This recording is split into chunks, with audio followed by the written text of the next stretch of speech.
ठाकुर जी गोविंदास से बोले, ए गोविंदा, बोले हाँ मेरो दाल बाटी खावे को मन हेरो है, तो दाल बाटी चूरमा।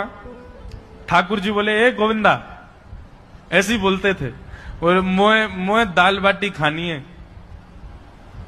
गोविंदास बोले 56 भोग बनते हैं रसोई में, अपरस में मुंह पे पट्टी बांध करके महाराज रसोईया बनाता है।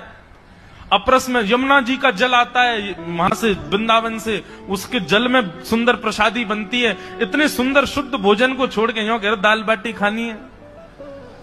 ठीक है, मैं आज बोल दूंगा रसोई घर में बनवा देता हूं। बोले ना, रसोई की ना खानी तो बोले तेरी कदम खंडी में आऊंगा। गोविंदास जी जहां बैठ करके भजन चिंतन करते थे, मंदिर से थोड़ा दूर था, सुंदर वन था गिरिराज जी में। बोले मां आऊंगो और वहीं पे तू कंडा, वही गोबरी कंडा में बना और कंडा में बना के तैयार कर, मैं आऊंगा वहीं खाऊंगा। गोविंदास जी बोले यहाँ सब लोग आपको मंदिर में पूजने आते हैं, आप यहाँ पे भगवान हो, ऐसे कहीं खाने पीने आओ। बोले कोई को पता थोड़ी चलेगी, मैं आ जाऊंगा, तू चिंता मत करे, तू सुन तैयारी कर ले, आज मैं तेरे यहाँ आके प्रसाद पाऊंगा। गोविंदास जी चुपचाप मंदिर से भाग गए, किसी को बताया नहीं। किसी को पता थोड़ी कि ठाकुर जी ऐसे बाहर भी चले जाते हैं, सबको लगे अंदर ही रहते हैं ये। गोविंदास जी दौड़ करके गए, बढ़िया कंडा में बढ़िया उपले उपले लगा करके महाराज बाटी बनाई, दाल चढ़ा दी, सुंदर। ठाकुर जी आएंगे पाने।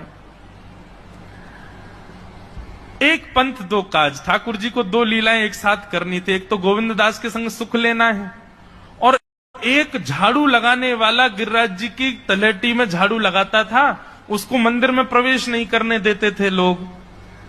तो वो बेचारा बाहर खड़ा खड़ा ही दर्शनार्थियों से पूछता था कि ठाकुर जी दिख कैसे रहे हैं, मुझे ये बता दो।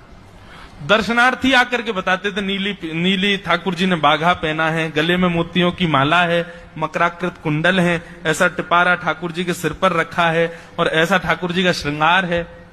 तो वो बाहर खड़ा खड़ा नेत्र बंद करके सुन सुन करके ही अपने चित्त में एक झांकी बना लेता था और मन में सोचता था ऐसे दिख रहे होंगे ठाकुर जी। पर रोज प्रार्थना करता था, नाथ मुझे लगता है इस जन्म में तो आप मुझे कभी नहीं दिखोगे, भगवान इस जन्म में तो मैं आपके योग्य नहीं हूं, पर मेरे पर बस इतनी कृपा कर दो कि अगला जन्म मुझे दीजिएगा तो कुछ नहीं तो चेंटी बना देना, तो चेंटी बन करके मैं आपके 56 भोग में ही आ जाऊंगा, भीतर आके आपका दर्शन कर लूंगा, लेकिन मुझ पर अनुग्रह कर देना। ठाकुर जी उसके इस भाव से इतने रीझ गए।